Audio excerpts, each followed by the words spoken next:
भारत माता की जय। नमस्ते प्रकृति सृष्टि।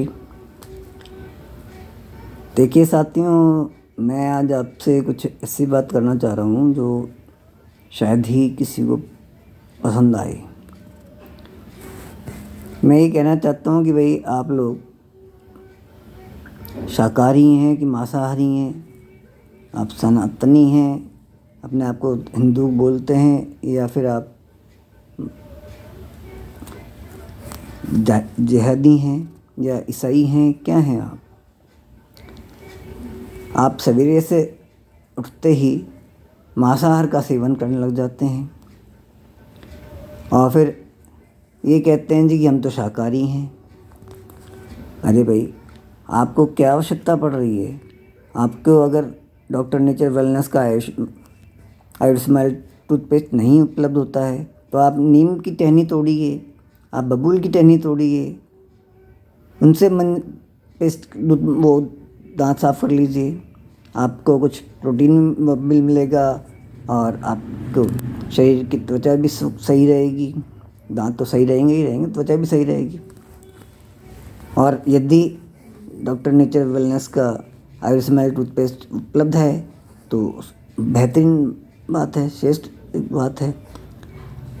और मैं आपको ये भी बता दूं कि आपको अपने दांत कम से कम 15 दिन में एक बार फिटकरी के कुल्ला भी करना चाहिए।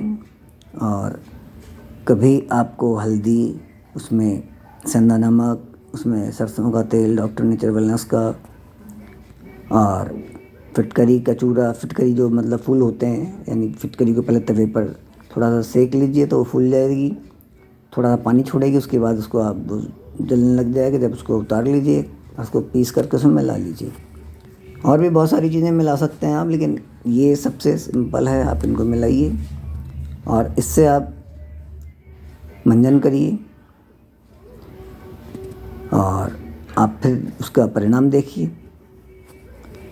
दूसरी बात कि जो हमारा आयुष स्माइल टूथपेस्ट है, उसको अगर कोई गलती से खा भी ले, सेवन भी कर ले उसका, गलती से मान लीजिए मंजन करते करते कोई फ़ोन, आजकल मोबाइल की बीमारी है, तो वो अगर बीमारी कोई बीमार आदमी का फ़ोन आ गया और आपने उठा लिया और बात करते करते आप पेस्ट भी कर रहे थे तो आपके पेट में चले गया, तो आपको कोई किसी प्रकार का नुकसान नहीं करेगा, ठीक है।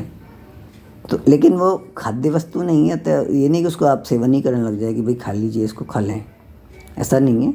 लेकिन खाने से उसके मतलब उसको पेट में जाने से कोई नुकसान नहीं होगा, ठीक है ना।